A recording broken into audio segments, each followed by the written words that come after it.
If you just stop and think about the sheer staggering volume of data swirling around in a modern smart city, I mean, you've got traffic sensors, environmental monitors, cameras everywhere, payment systems, health data.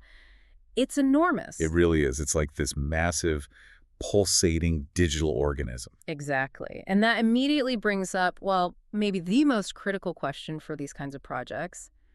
When data flows at that scale, who's actually protecting it and how? Yeah, that's the ultimate governance challenge, isn't it? Especially when a nation like China commits to such rapid, massive digital transformation and urbanization. Security just can't be bolted on later. No, it has to be It fundamental, has to be right? baked right into the foundation. And understanding that digital foundation, that's really our mission today. We're doing a deep dive, focusing specifically on Chapter 11, the legal framework for cybersecurity in China. It's from the really comprehensive book, Smart Cities, China's Model of Success, written by Eduardo Moreno L. Right. And our goal here is to unpack how China managed to construct this pretty sophisticated legal structure so quickly to govern its expanding digital world. Moreno's work really highlights the incredible balancing act they're performing. You know, securing the nation's digital core while also trying to foster the innovation needed for these huge smart city projects. Oh, so let's start at the beginning of that story. How did this strategy evolve? Well, the first key thing Moreno points out is that this framework wasn't just created overnight. It really grew out of necessity. The moment China embraced widespread digital transformation and started rolling out these massive smart city projects, their existing ways of overseeing networks just weren't adequate anymore. Right. You can't coordinate millions of people and countless interconnected systems without some serious centralized security protocols. Exactly. It becomes essential. And Moreno actually traces the roots back pretty far. He notes that the early thinking, the first governance efforts, started not long after China connected to the global internet in 1994. The Ministry of Public Security, the MPS, apparently started focusing on network oversight almost right away. They saw early on that digital security was going to become state security. Yeah, and a really clear strategic move in that early phase was Project Golden Shield. That was launched around 2000. Golden Shield. And that wasn't just, basic security. It was a foundational step towards more centralized surveillance and also comprehensive data protection. It really set the stage, the precedent, that future digital policy would be deeply tied to national stability. So that early focus then became a core strategic priority. You see it cemented in big national strategies like the Digital China Initiative. Right. And it's explicitly written into the goals of the 13th and 14th five-year plans. China essentially defined its digital infrastructure security as a core national asset. They tied it directly to national security, but also to future economic growth. They really did. And arguably, they moved faster than many Western nations in actually codifying this priority into law. Which brings us neatly to that moment where, let's say, ambition met legislation. This resulted in what Moreno describes as the legislative trinity. The Trinity. Okay, let's unpack that, starting with the first piece, the foundation. The Cybersecurity Law, or CSL. That came into effect in 2016. What was its main job? The CSL was pretty comprehensive. It tackled network security standards, the liability of network operators, and basic data protection rules. But the absolute centerpiece, the part that really made waves internationally, was the requirement for data localization. Data localization. Okay, break that down. It essentially means that any data collected inside China must be physically stored inside Chinese borders. Wow, okay. Unless Okay. the government gives explicit approval for an international transfer. So it's like they instantly built this massive digital perimeter fence around the country's data. That's a good way to put it. And the CSL focused heavily on protecting what they call critical information infrastructure, or CII. It mandated strict security practices for CII operators, regular government security assessments, and made reporting cyber incidents compulsory. It was about securing the network backbone first. Okay, so CSL builds the perimeter, secures the network, but technology and the sheer amount of data exploded in the years after 2016. Security law has to keep evolving. Absolutely. Which leads us to 2021, a huge year. Two major additions to this trinity. First up, the Data Security Law, the DSL, enacted in September 2021. Right, the DSL. And this law shifted the focus a bit. It went from primarily securing the network to securing the data itself. It really advanced data governance by mandating that data be classified, sorted, basically, based on its confidentiality and level of risk. Ah, okay. So for a smart city, that's critical. It means the city operators have to differentiate between, say, low-risk data like aggregated public transport numbers, Hmm. and high-risk data, like maybe maintenance logs for critical infrastructure or sensitive demographic profiles. Precisely. And the DSL's goal is clearly tied to national interests. It imposes strict compliance requirements and sets up new protocols for any data transfers considered essential to state security. So it layers a national security classification system right on top of the CSL's network perimeter. Exactly. It adds another layer of control focused specifically on the data's content and sensitivity. Okay, but here's the interesting part for me. If the CSL and DSL are heavily focused on state security and national interests, what about the individual citizens' data? Because just 2 months later, in November 2021, we get the third leg of this trinity, the Personal Information Protection Law, or PIPL. Yes, And this is the one people often compare to the EU's GDPR. And, that comparison holds up in terms of its core principles. PIPL did establish comprehensive data privacy standards for China. It demands key things, like data minimization, only collect what you absolutely need. It requires explicit, specific consent for processing personal data, and it enforced purpose limitation.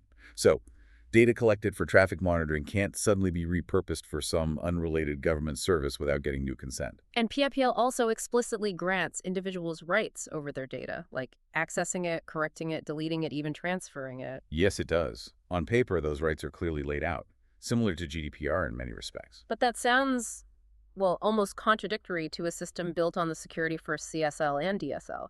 Does Moreno address how those individual PIPL rights can really function within that broader security framework? Ah, yes, that's the core tension, and Moreno definitely highlights it.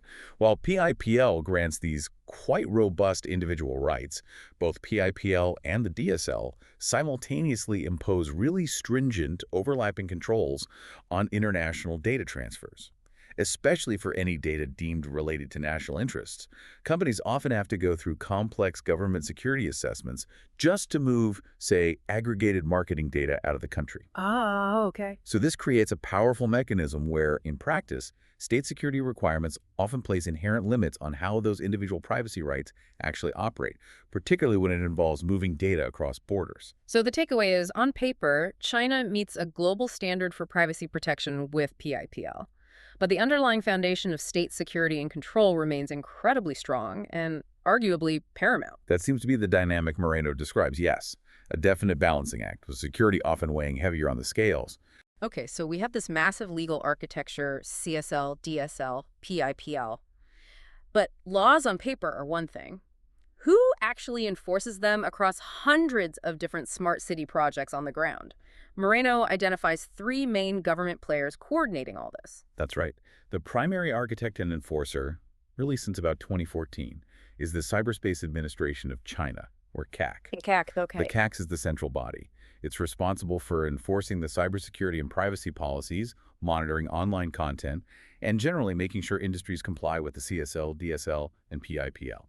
And we see their direct hand in city planning too, right? Through things like the Interministerial Coordination Working Group on New Smart Cities. Exactly. The CAC is involved there, and a key part of their role is pushing for standard data exchange practices. It's about trying to get, Shanghai, Shenzhen, and maybe a smaller provincial capital to all use compatible data protocols, so the central government can actually aggregate and analyze information effectively nationwide. Makes sense.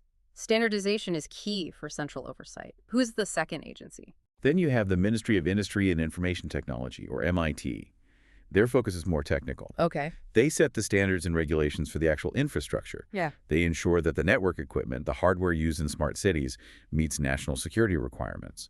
And a major goal for MIT is also promoting the development of China's own native cybersecurity solutions, trying to systematically reduce reliance on foreign technology. Which fits perfectly with the national security priority. If digital security is national security, you want domestic control over the tech itself. Precisely. And finally, the third key player is one we mentioned earlier, the Ministry of Public Security, the MPS. Yes, the MPS has an enduring and crucial role. They are effectively the boots-on-the-ground surveillance and enforcement arm.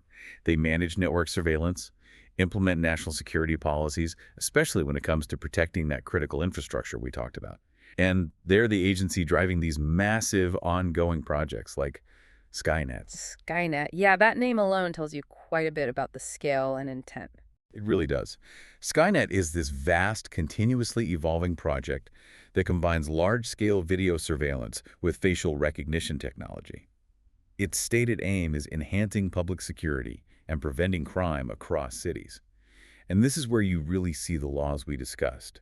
The CSL, protecting critical infrastructure, the DSL, focusing on national security data, translated directly into high-tech, real-world enforcement systems deployed across the smart city landscape. So the MPS is central to maintaining that control on the ground. Absolutely. They operationalize many of the security aspects of the legal framework. Deploying a legal and technical system this huge, this fast, across such a massive and diverse country, I mean, there must have been significant challenges, right? What sort of roadblocks did Moreno highlight in the implementation phase? Oh, definitely. Moreno points out several major technical hurdles inherent in such rapid deployment. First, inconsistent data quality. How so? Well, different regions, different city departments, they often use slightly different ways of measuring things or collecting data. This makes it really hard to compare or aggregate that data cleanly at a national level. Ah, right. So one city's definition of a traffic incident might not perfectly match another's, making nationwide analysis tricky. Exactly that. Second, there are ongoing compatibility issues. Smart cities are trying to integrate cutting-edge tech AI, fancy new IoT sensors with legacy systems, older surveillance networks or government databases that might be decades old. Yeah, trying to get old and new tech to talk to each other is always a headache. A huge headache. And the third challenge, maybe the most critical one, is achieving genuine data interoperability. Interoperability meaning the ability for all those different data streams managed by different agencies like transport, health, security to actually communicate and share information smoothly. That's it. It's really the holy grail for efficient smart city operation. If the city's power grid data system can't easily talk to the public safety network during an emergency, for example, then the promised efficiency gains of the whole smart city model are seriously limited. Right. And Moreno suggests that despite the SAC pushing for standardization legally, the practical reality of getting different, often competing agency systems and their proprietary software to work together seamlessly remains a really significant ongoing technical hurdle. Okay, so technical challenges abound. But beyond the tech, we keep circling back to that fundamental philosophical tension, security versus privacy. Yeah, that tension seems unavoidable. It's almost a core conflict embedded right into the Chinese model described by Moreno.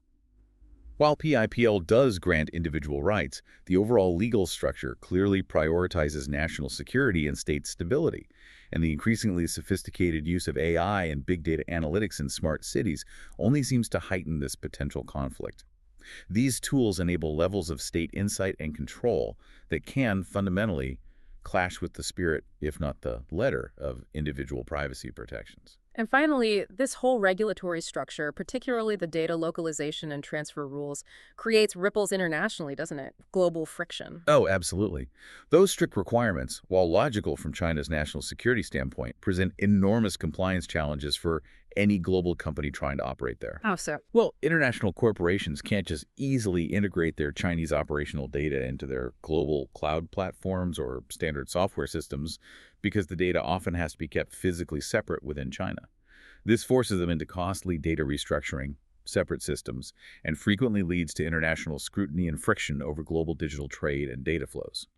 It's, you could say, the price of maintaining that centralized digital control. Okay, so let's try to synthesize this for you, the listener. Moreno's chapter gives us this essential blueprint. China has, with remarkable speed, built an incredibly robust and comprehensive legal framework. You have this powerful legislative trinity, CSL, DSL, PIPL, all guided by a very clear, centralized national strategy. And enforced by powerful, coordinated agencies like the CCAC, MIT, and MPS. Understanding this whole architecture is just crucial, isn't it? It's the key to really grasping the true potential, the scale, but also the inherent complexities of China's smart city model. It really is. It's a fascinating case study of how high-tech governance can be used simultaneously for achieving centralized control and potentially unprecedented levels of urban efficiency. It is an unprecedented deployment of legal and digital power, no doubt. But it leaves us circling back to that ultimate question, the one raised by this complex balancing act Moreno describes. Even though China has implemented PIPL, setting global-level standards for individual data protection on paper, can any nation running these kinds of massive, centralized, smart city data networks especially where state stability is the absolute top priority, ever fully resolve that core conflict. The conflict between state-mandated security and the complete autonomy of individual privacy rights. That really is the fundamental digital dilemma, isn't it? And it's one we all need to keep watching closely, not just in China, but globally, as these technologies become more pervasive.